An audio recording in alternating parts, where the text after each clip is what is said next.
Notre développement passe par la culture. Couvent Ogun Onire, ce mercredi 31 décembre 2025. L'heure est à l'appel des esprits.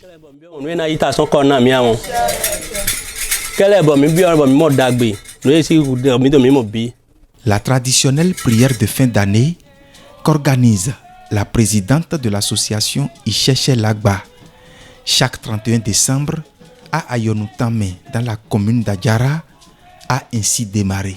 Muni chacun d'une bougie, c'est le début de toute une série de prières entrecoupées de sacrifices et d'offrandes aux dieux des lieux dont les bénédictions sont implorées pour mieux armer spirituellement les participants avant d'entrer dans la nouvelle année 2026.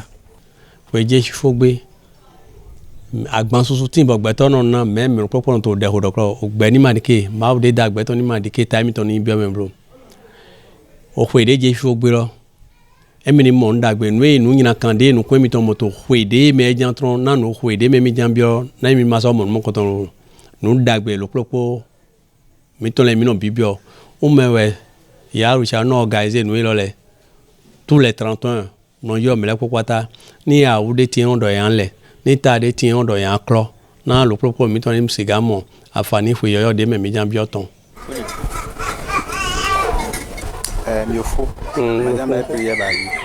L'instant est crucial et rien n'est à faire à moitié. Dans cette loge, la divinité Odoudoua et d'autres esprits sont vénérés. Leur clémence ainsi que leur protection sont demandées.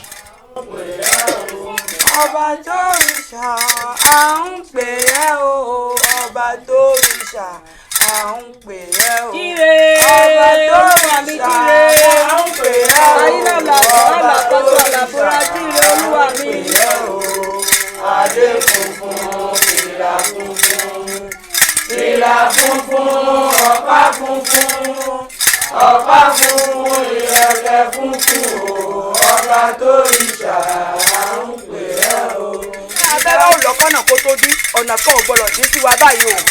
a ní ọmọdé tó bá mọ ọwọ́ wẹ̀ àgbàgbà jẹun. ẹ ti da o àwa náà ti da o gbogbo iṣẹ́ àbá ṣe báyìí ìyọnu ni kò mọ bá dé owó ni kò mọ. èrì ajé o èrì ajé o èrì ajé o. Ìyá Orisha Ogundara Simi Yeye Loufé Agbaye veille au grain. Elle est aux manettes.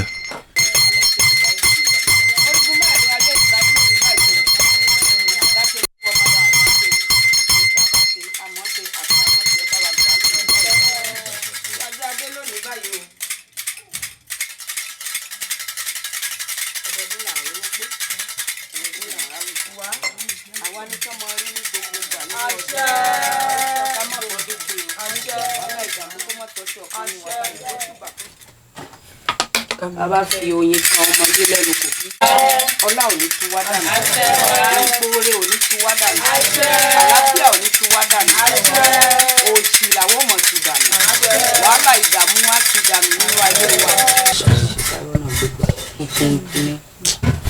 Ce geste, chaque membre de la communauté ici présente est appelé à le faire. Se servir de son doigt majeur pour goûter le miel. Et ensuite, allumer sa bougie et la poser. Un acte qui n'est pas anodin.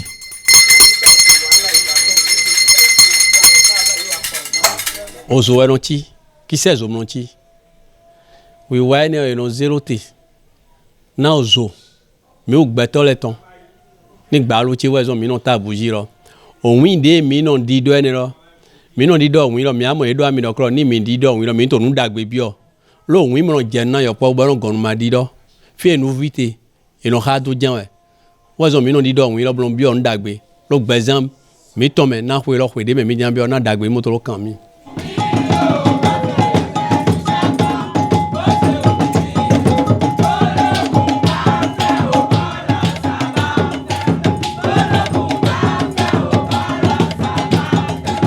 À la divinité Ogu, Dieu du fer,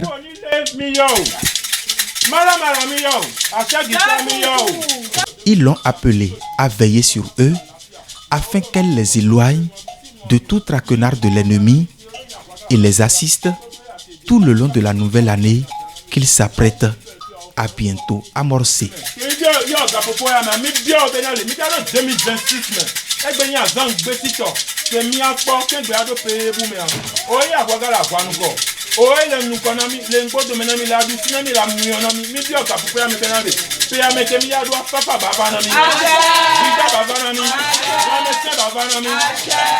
Et pour obtenir une suite favorable à leur requête, un chien lui est offert en sacrifice.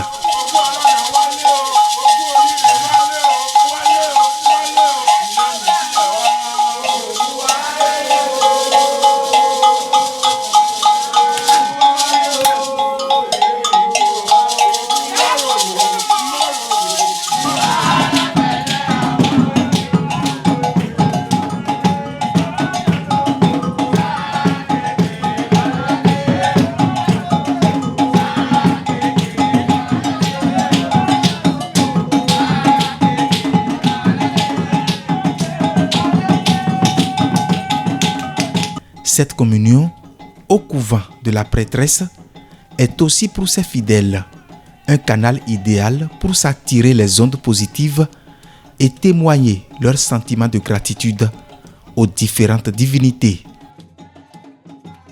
Le concours du Vodun Revioso n'est pas occulté.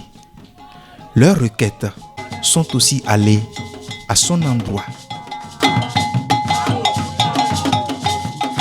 Ces divinités alliées, dont entre autres l'esprit des jumeaux, le Vodun Sakpata, la divinité Tiango, pour ne citer que celle-là, n'étaient pas du reste. Prières, offrandes, garnissent la corbeille des libations. De la divinité Akpako, ainsi qu'à la Godoyer,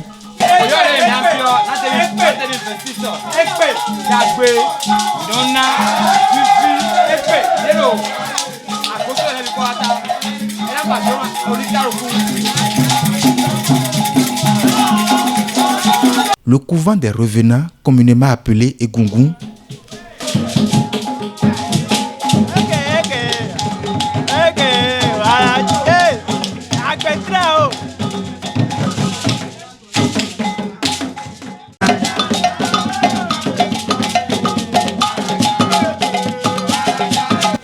après la kyrielle de rituels, fidèles et sympathisants ont ensuite regagné un autre site pour poursuivre ce programme annuel de prière de fin d'année.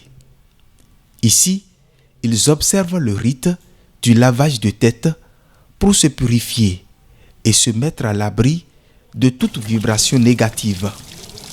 Il s'est déroulé sous la supervision d'Iya Orisha, Ogundarasimi, Yeye Loufé Agbaye, qui veillait au grain et donnait à tous des directives nécessaires à cet effet.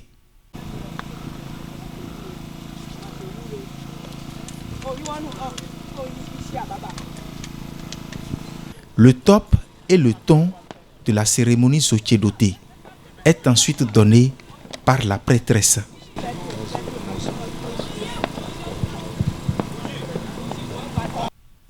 Une étape très importante de ce traditionnel rendez-vous annuel qui s'est déroulé sous ses ordres spirituels.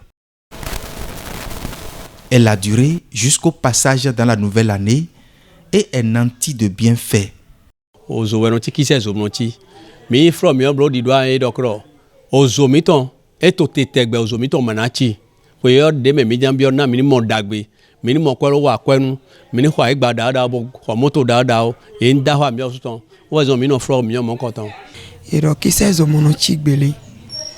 Donc on a allumé une flamme qui nous permettra de communiquer directement avec notre Créateur. Puisque le fidèle me a oui à ton prité, mais d'amis non donc pour pouvoir plus avoir l'ouverture des cieux C'est pour ça qu'on a allumé cette flamme qui est suivie de quelques rituels d'abord avant que la flamme ne soit allumée, le feu ne soit allumé.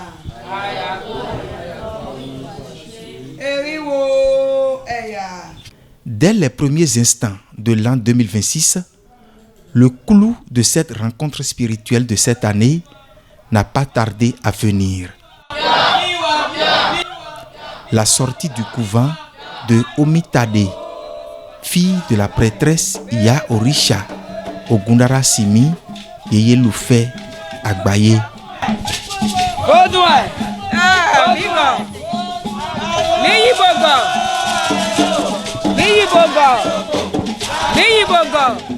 En effet, c'est dans le cadre de la prière de préservation de la paix au Bénin, initiée par la présidente de l'association Icheche Lagba, le 20 décembre 2025, que Omitade a entamé une retraite spirituelle qui a duré 12 jours. À sa sortie, c'est une grande satisfaction pour toute la communauté.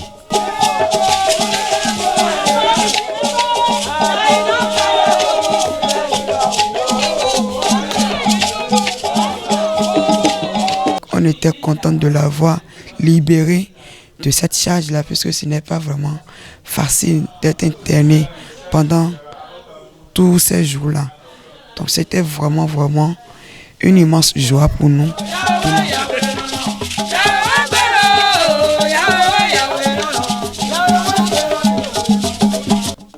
Ils sont fiers de la revoir spirituellement chargée et porteuse d'un message de paix sur la nation.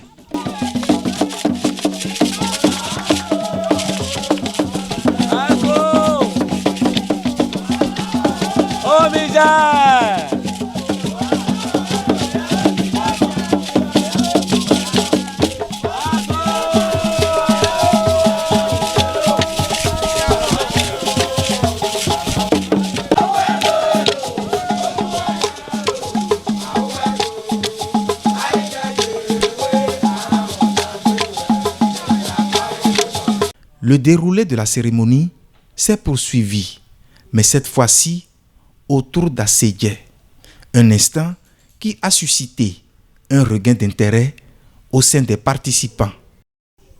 Assédié ne de ya rusha gura simino bayi bo mele bino dagbe de mele e supo e no zombo no glo nu nyina kan wato le lo ne ro etitan ne ma glo nu nyina kan wato bo nu nyina kan wato ze wa oturo gbezan to me eso agawa nu epo le amangawa nuezo ya shani ite ben le kwata enero enu abe do mele kponi do moto no jijo.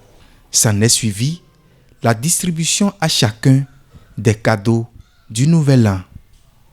Ce sont des présents composés des produits tels que savon spirituel, parfum, bagues, des articles, objets de protection et susceptibles d'allumer la flamme du bonheur, de la prospérité et qui vont permettre de démarrer la nouvelle année sous de bon augure.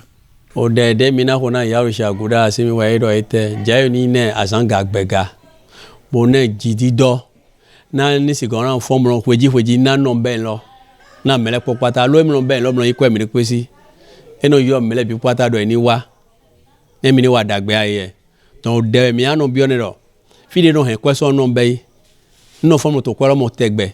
Rappelons que cette traditionnelle prière est aussi marquée par deux bains, dont le premier pour la fin d'année et le second pour la nouvelle année.